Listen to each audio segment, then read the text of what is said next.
लोकसभा चुनाव के लिए आजमगढ़ में समाजवादी पार्टी के प्रत्याशी धर्मेंद्र यादव के समर्थन में एक होटल में पहुंचे सुहेलदेव भारतीय समाज पार्टी के अध्यक्ष विधायक ओम प्रकाश राजभर ने एमएलसी चुनाव में उनकी पार्टी को एक भी सीट सपा के द्वारा न दिए जाने पर कहा कि मांगो उसी से, जो दे खुशी से और कहे ना किसी से। उन्होंने कहा कि एमएलसी बनाने के लिए 31 विधायकों की जरूरत होती है। उनकी पार्टी की भी फिलहाल 6 विधायक है। इसलिए उन्होंने फिर कहा कि खुद को कर बुलंद इतना कि खुदा बंदे से पूछे बता तेरी रजा क्या है। तो अभी वे खुद को बुलंद कर रहे हैं, उसके बाद आगे देखा जाएगा। उन्होंने कहा कि बीजेपी के पास 273 विधायक हैं, लेकिन उसमें जितने भी दलित, पिछड़े, अल्पसंख्यक एमएलए हैं उन पर वे अकेले भारी हैं और उनके पास पूरी फौज है जिसमें एक से एक बारूद है। महान दल के सपा गठबंधन से अलग होने पर उन्होंने कहा कि कोई सरकार तो नहीं है कि सरकार गिर जाएगी, अलग हुए फिर आ जाएंगे, कोई नाराजगी होगी कहाँ जाएंगे। ओम प्रकाश राजभर ने कहा कि लोकसभा उपचुनाव में उनके पास 1.5 लाख वोट हैं जिसको वे दिलवाने का काम करेंगे। उन्होंने कहा कि सपा जिसको भी टिकट देगी वे जिताने का काम करेंगे। वहीं योगी आदित्यनाथ और शिवपाल के बीच उन्होंने हिस्सेदारी का आरोप लगाया। कहा कि हिस्सेदार से बात नहीं करेगा और किससे बात करेगा। बीजेपी गठबंधन में जाने के सवाल पर उन्होंने कहा कि बीजेपी जातीय जनगणना से भाग रही है। मतलब जी, समाजवादी पार्टी ने एमएलसी चुनाव के लिए प्रत्याशियों की जो घोषणा की उसमें आपकी पार्टी के लिए एक भी पद नहीं दिया है। अखिलेश जी गठबंधन धर्म का पालन नहीं किया, क्या कहना चाहेंगे आप इस पर? एक कहावत है, मांगो उसी से जो दे दे खुशी से और कहे ना किसी से। हैं? और हमारी पार्टी से 6 एमएलए हैं। एमएलसी बनने के लिए 31 एमएलए चाहिए। तो अभी हम उस लायक बनने के लिए संघर्ष कर रहे हैं कि एक दोहा है कि खुद को कर बुलंद इतना कि खुदा खुद बंदे से पूछे कि बता तेरी रजा क्या है। तो हम अभी उस मुहिम में लगे हैं कि खुद पूछें कि भाई आप बताओ आपकी क्या रजा है। सर, राष्ट्रीय दल के विधानसभा चुनाव में ज़्यादा सीटों पे जीत के कम सीट लिया है और आप कम सीटों पे जीत के उनसे ज़्यादा सीट लिया है और फिर भी आपको एमएलसी के लिए नहीं कुछ किया गया। 273 सीट भारतीय जनता पार्टी जीती है और भारतीय जनता पार्टी में जितने भी पिछड़े दलित अल्पसंख्यक के नेता, मंत्री, विधायक हैं उन पे अकेले ओम प्रकाश राजभर भारी है। पिछड़े दलित वंचित अधिकार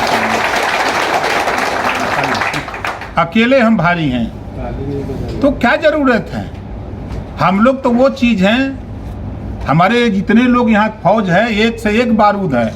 कोई जरूरी नहीं कि एमएलसी बन के ही लड़ेंगे। इनके पास वो ताकत है, वो ऊर्जा है कि आसमान को भी झुकाने की हैसियत इनके पास है। कल महान दल गठबंधन से अलग होने का फैसला ले लिया, आपकी आगे क्या रणनीति रहेगी? वो देखिए, यहाँ कोई चुनाव तो हो नहीं रहा है कि वो अलग हो गए तो सरकार गिर जाएगी या तो सरकार बन जाएगी। अरे वो भी नाराज हैं, कल फिर आ जाएंगे साथ में, कहाँ जाएंगे।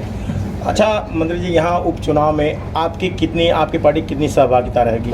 देखिए, हमारी पार्टी चाहे आपके गोपालपुर हो, सगड़ी हो, सदर हो, मेहनगर हो, मुबारकपुर हो, 5 विधानसभा में अकेले हमारी पार्टी 1.5 लाख के ऊपर वोट पोल कराएगी। 1.5 लाख वोट पोल कराएगी। एक कुबत भारतीय समाज पार्टी ने करके दिखाया है, तब बोल रहे हैं। अम्बेडकर नगर, आजमगढ़, गाजीपुर, बलिया, मऊ, बस्ती, संत कबीर नगर खाता तक नहीं खोलने दिए। कोई बच गया, नहीं तो उलाट दिए थे सबको। अच्छा मतलब ये कि आपने कहा था कि एमएलसी चुनाव में अगर आपको सीट नहीं मिलती है राज्यसभा चुनाव में तो क्रॉस वोटिंग करेंगे, क्या अभी भी उस पर कायम है? कौन कहा है आपने? नहीं, ये गलत बात है। ऐसा मैंने कोई बयान ही नहीं दिया है। मैंने कहा है कि समाजवादी पार्टी गठबंधन में हैं, अखिलेश यादव जी जिसको प्रत्याशी बना देंगे हम लोग उस पे मुहर लगा देंगे। अच्छा, योगी जी सदन में शिवपाल जी की खूब तारीफ कर रहे हैं और इसके इतर शिवपाल जी भी योगी जी की खूब तारीफ कर रहे हैं। योगी जी कह रहे हैं अखिलेश जी से कि आप अपने चाचा से सीखिए, इस पर क्या टिप्पणी आपकी? दोनों लोग रिश्तेदार हैं ना। क्या दिक्कत है? रिश्तेदार से नहीं बतियाएगा तो क्या करेगा? किससे बतिया? हमसे बतियाएगा। अच्छा, भविष्य में आपकी बीजेपी के साथ ऑफर मिला तो जाने का क्या? देखिए, भारतीय जनता पार्टी जातिवार जनगणना से भाग रही है। 1931 में जातिवार जनगणना हुई है, जातिवार जनगणना से भाग रही है। देश प्रदेश समाज तभी तरक्की करेगा जब उसमें शिक्षा हो। जब एक देश एक टैक्स की बात हो रही है, एक देश एक राशन कार्ड की बात हो रही है, एक देश एक पेपर की बात हो रही है, तो फिर एक देश एक समान शिक्षा की बात क्यों नहीं भाजपा करती है? वोट लेने के लिए तो चाहिए, लेकिन एक देश एक समान शिक्षा क्यों नहीं लागू करती? अमीर का बेटा कैसे कंप्यूटर और गरीब का बेटा कैसे कबूतर? ऐसा क्यों? ये व्यवस्था क्यों नहीं लागू करते?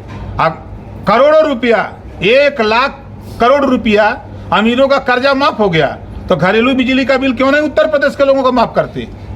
है इनके पास कुवत? ये कुछ नहीं करने वाले हैं, ये खाली हिंदू मुसलमान का बाजा बजाने वाले हैं। बस आखिरी सवाल, स्वामी प्रसाद मौर्य जी को एमएलसी के लिए दी गई है, लेकिन आपको नहीं। अरे वो बड़े नेता हैं, पुराने अनुभवी नेता हैं, सदन में रहेंगे तो जैसे हम विधानसभा में बोलेंगे तो माननीय स्वामी प्रसाद मौर्य जी विधान परिषद में चापेंगे, बटुर जाएंगे साहब। धन्यवाद।